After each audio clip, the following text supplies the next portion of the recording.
Hello and welcome to Behind the Lines. I'm Diane Dayton. Today we're going to talk about Lancaster Polo Club. Yes, we have polo in our area, and it is hockey on horseback. And with us right now, we have the Director of Operations of the Lancaster Polo Club. We have Ken McSherry. Thank you for being with us. Thanks for having us. And the match announcer and DJ, Bob Lemin. Thank you for being here. Thank you, Diane. Now, you both have been involved with the Polo Club for over 20 years each, and this is the 76th year here at Forney Field, right, Bob? In Rossville, Yeah. between Lidditz and Brownstown. So it is there, and what's our marker? We find Caruso's and turn, right? Turn at the Italian restaurant. Forney Field's 2 blocks south of Route 272, or Route 772. And it's a wonderful way to spend your afternoon, right, Ken? Yes, I mean, we have a family atmosphere.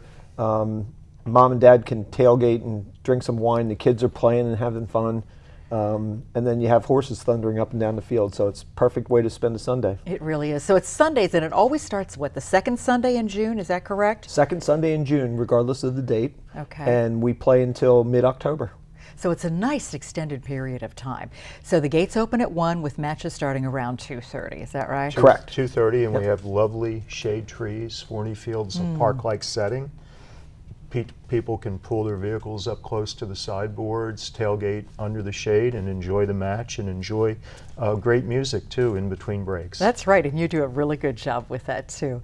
For those who are trying to understand the game of polo, Ken, tell us more. Well, there's 4 players on each team, and the object is to get the ball through the goal.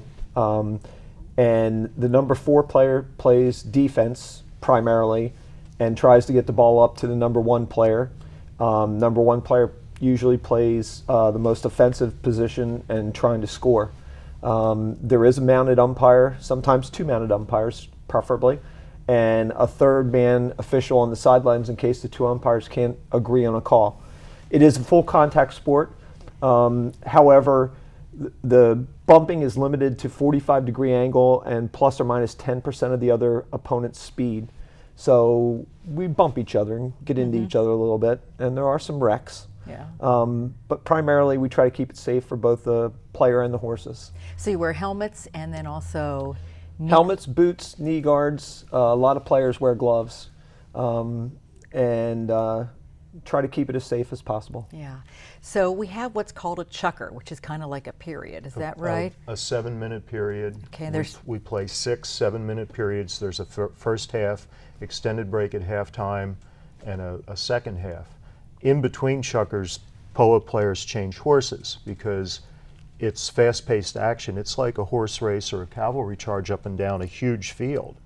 A regulation polo field is like 9 football fields. Forney Field's about 2/3 of a field, but it's still huge. It's a lot of ground to cover. It's several acres. Yeah. And you don't have to totally understand the sport to enjoy it, correct? That's correct. We still don't understand it. I've been playing for We over make 20 it up years as and I we don't go understand along. it. No, it's a very, it's considered the sport of kings. Typically a polo player needs to have 6 horses minimum, 7, 8, 9, because you're going to change them every period, and you want to have fresh horses so that you can play your best in every period.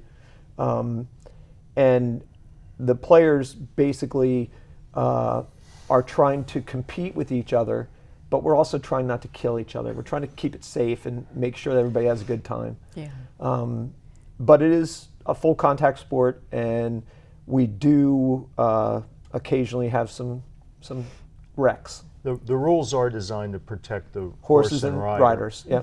And basically, you just don't want to put yourself or your horse or the other player's horse in danger. You don't want to cut them off. Right. Okay. I love the way this is set up. I mean, you've got people that literally line the sidelines on both sides of the field.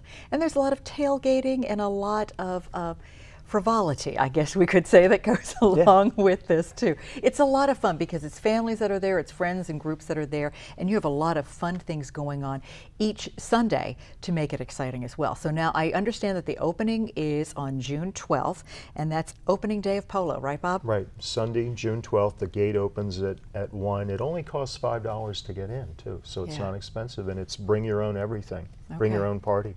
So you can bring along whatever you would like to drink or eat. There also is a refreshment We stand we too. sell snacks and drinks, and we're hoping to have a food truck this year. Ah, okay. That will be there as well. Something that went over really well last year, and you're doing this again, is happening on Father's Day, which is June 19th, and that's Wear Your Best Hat Day. Tell me about that, Ken. Well, it basically, we got the idea from some other clubs that have had hat days, and it's like the Kentucky Derby. You're going to find the most outrageous, best hat, and you're going to wear it out that day. We're going to have judges go around the field and pick the first, second, and third place best hat. We usually do the same thing for kids, so if young ladies, young men Yeah. wear a hat, we're going to pick 3 kids also. So 3 adults, 3 kids, and we've seen some pretty interesting hats. Yeah, oh, I'm sure you have. That's what's great about this. There's always a theme and something that's going on. You also are involved with different benefits and different charities, so you bring awareness to that through these polo matches. And coming up on June 26th, Work to Ride benefit match. Tell me about that, Bob. Work to Ride is a youth polo program headquartered in West Philadelphia. They actually have their horses stabled at the old Philadelphia police stables in Fairmount Park. And without the young riders from Work to Ride, we couldn't have enough polo players each Sunday to put on a full 4x4 match with 4 players on each team, 2 referees, and a third person on the sideline. Okay. Plus all the horses, trucks, trailers. We've been involved with Yeah. Work to Ride since my early days, Leslie has saved a lot of kids. I mean, the program's awesome. It's been a great program. These kids go on to become lawyers, doctors. I can't say enough nice things about that program. That's wonderful. On July 3rd, there's going to be Stars and Stripes Forever Cup, and veterans also get in free. Yes. More about that one, Ken. Wear red, white, and blue. Wear red, white, and blue? Okay. I'm a veteran, and we reach out to veterans and say, come join us. We salute you that day. So it's going to be very festive that way. On July 10th, the Bella Memorial Cup. Bob. Bella was a beloved polo pony who played polo for many years for several owners, and sadly she was struck down and died suddenly of what we believe was cardiac arrest during a match last year, which just broke everyone's heart. Oh, yeah. So this will be a memorial for her. It'll be a tribute. Yes. There'll be some photos, and people will share their memories, and the owners will be there. Okay, that's great, and that's on the 10th of July. It's always fun when we have the tailgate competition, and this is on July 17th. Now this time it's an open theme, so what does that really mean? It means invent something and bring it to Forney Field and wow us. Surprises. We've seen everything from swimming pools in the back of pickup trucks to Beaches. beaches, 5-star tailgates. Palm trees. Yeah, I mean, you name it. People brought their own vineyard one year. Yeah. They made their own. Yeah. It was, yeah.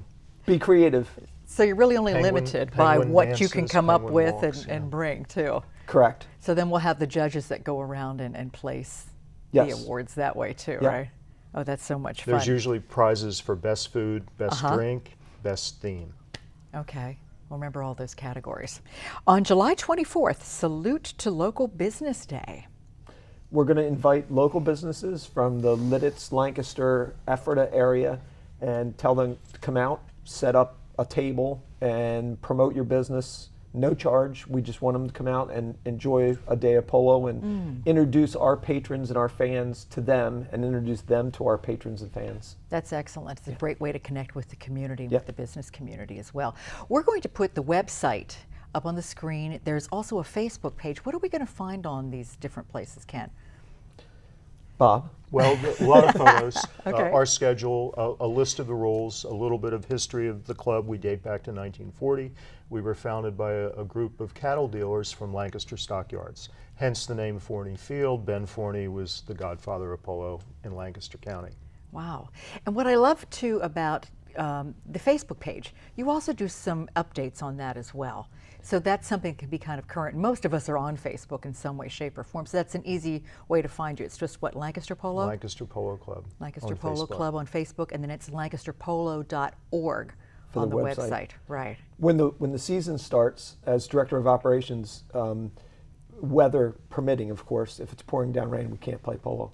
It's too unsafe.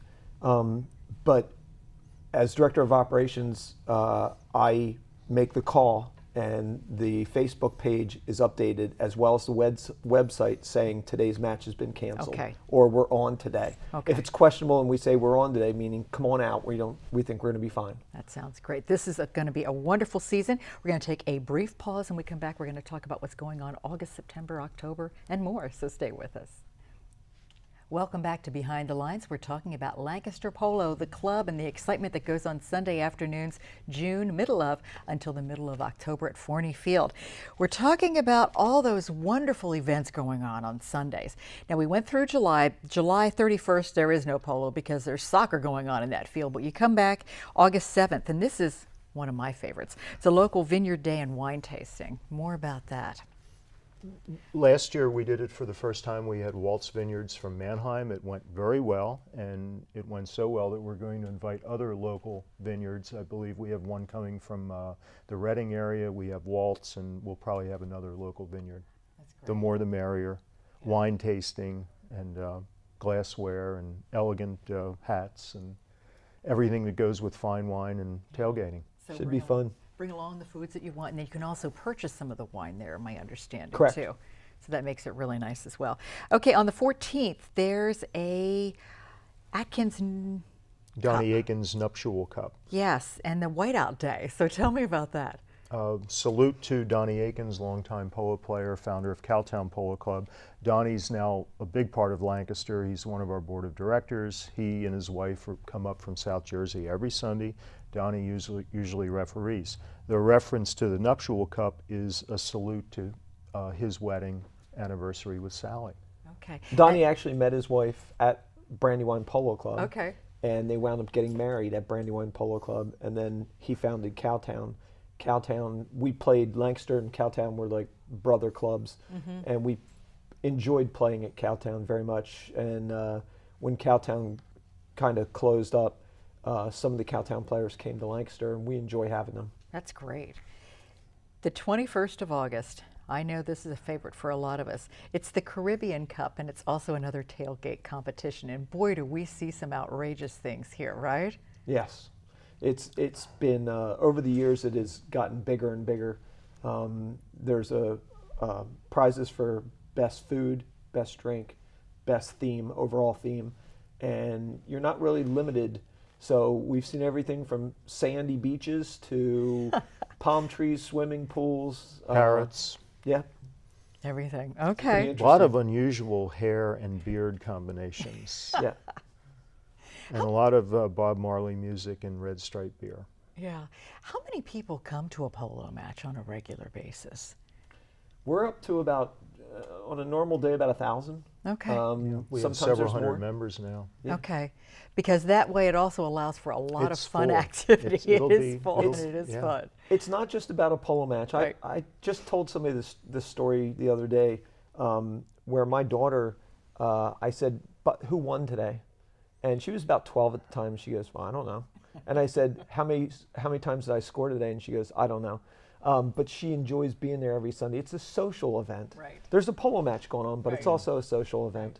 And when we were talking about Barnstormers baseball, that's the exact same thing they were saying too. It's a social event. So Yeah. these sports are great to be a part of and support, but boy, it's the collective enjoyment being with everybody too.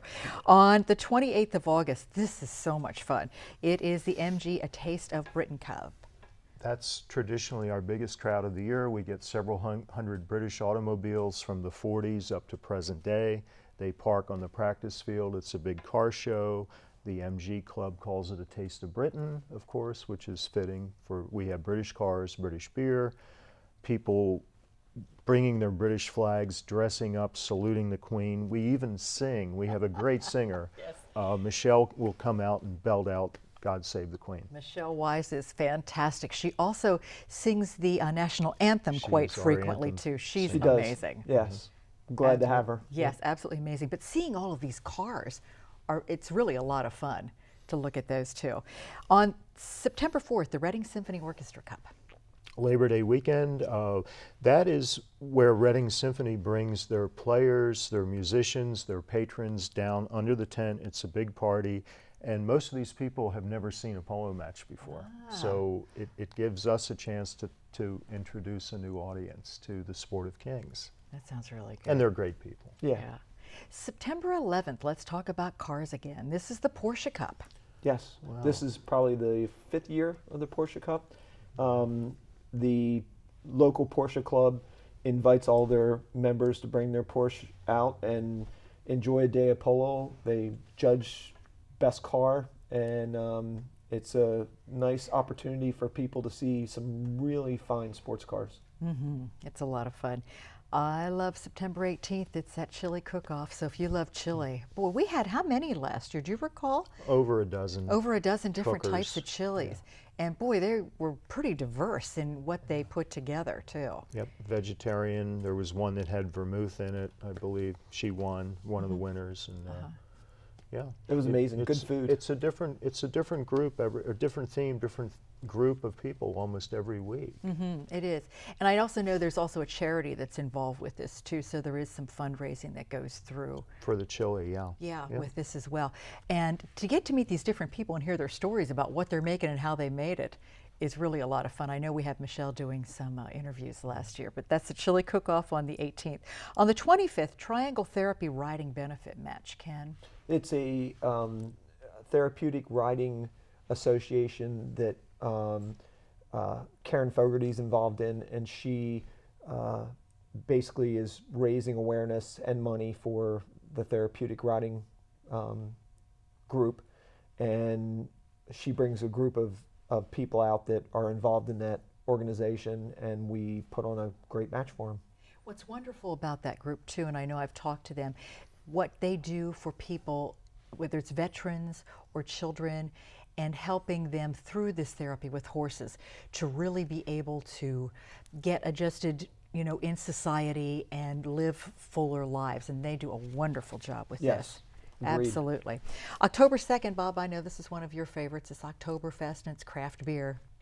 There will be some nice beer there. I believe we're going to have St. Boniface from Ephrata. It's going to be one of the vendors. Okay. A lot of fun. And with beer has been called the lifeblood of polo. Oh, is that right? Yeah, Okay, now yeah, we know. yeah.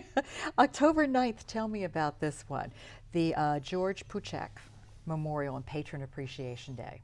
George was a polo player at Lancaster when I got involved, and I had the opportunity to play with George for, probably 15 years. Yeah. Played at his farm, played at Lancaster Polo Club at the Forney Field, played at Cowtown with him, played at Tinicum with him, and George passed away a few years ago, and just it's a memorial for George, and also a big picnic. We put on a nice spread, beer, wine for all our patrons as our way of saying thank you for enjoying the season with us. So if you're out on Patron Appreciation Day, you're going to be fed and have plenty of wine and beer on the club. Is that the last polo match of the season? It usually is the last, unless Okay. we decide to play another week. Okay. If the weather's good and we decide to play or whatever, we won't announce it. We'll just show up and play. Okay, all right. That's how things roll, right? Yeah. Okay, Bob. In your hand, you have the polo stick. This is an old polo stick. This is a mallet. It's probably older than I am, and this is old school. The mallets now are a little more substantial. They're not made of the bamboo, which is prone to snapping and breaking. What are they made of now? They're a composite mallet. Yeah, mostly like a fiberglass composite. They still have the whippiness, the ability to flex, but they don't break as easily. So, in the old days, a typical polo player would go through probably about 15 to 20 mallets in a season. Wow. At about $125 a pop. Oh my. So it gets expensive. The newer composite ones, there's a drawback to the composite. The composite, when you first start, you tend to get a little bit of tendinitis in your elbow because it's a little stiffer. But they are more substantial and they hold up a little better. Okay, tell me about the ball, Bob. Well, this is a molded plastic ball. It's a little smaller than a major league hard ball. Okay. But if it hits you, it's going to put a Ow. dent in your car, or it'll break your hand if you try to catch it. And we do get foul balls along the field. The horses do jump the little sideboard, so you really have to keep your eye on the ball and stay alert and have your head on a swivel, because the action can be literally in your lap or in your punch bowl at times. I've seen balls go into open tailgates of SUVs. Okay, so we need to pay Yeah. attention with that too. Right. Yeah. Polo is so much fun, and this whole activity of doing this on a Sunday is really, like we said earlier, a great way to get your friends and family together. We're going to once again put the Facebook page, the website up on the screen. You can find out all the things that we've been talking about. You can also be a member, right? You can join. It's several $100s a year for two, and that includes your tailgate spot along the sideline. If you just want to come up, it's $5 to get in. Kids 12 and under are free. Okay. So it's very affordable family entertainment. That sounds great. We're going to take a brief pause, and we come back. We've got some final thoughts. Stay with us. We've been talking about Lancaster Polo. Ken, a final thought. Well, if you've never been to a polo match, you don't know what you're missing. Come out. We had people that we gave away free passes to that came out to polo for the first time, and they went to work on Monday morning and they told their coworkers, and then they came out, and then they told their friends, and they came out, and it keeps getting more and more popular. It's like any sport it's like no other sport you've ever seen. It's awesome. So come on out and join us. It is fun. Bob? Forney Field is one of the most beautiful spots in northern Lancaster County, and to be able to spend a Sunday afternoon with friends and family in the shade under the trees with the music, the majestic horses, and then catch the sunset at the end. I can't think of a better way to spend a Sunday afternoon. Yeah, volunteers you can use too, right? It takes a village to keep a polo field going. We have 14 acres that we have to maintain June through October. We need people to paint stuff, mow grass, pull weeds, water flowers, maintain our storage sheds, our announcer stand, our sound system. So yeah, it's there's endless, always something to but do. it's fun. It's so It much is fun. It's a labor of love. Yeah, thank you so much for being here. We Thanks look for having us. forward to a great season, middle of June to middle of October, and that's at Forney Field. It's Sunday afternoons, and the gates open at 1, match around 2:30. Thanks once again, and thank you so much for being with us today too. I'm Diane Dayton with Behind the Lines, and remember, keep looking behind the lines. You might be surprised what you find.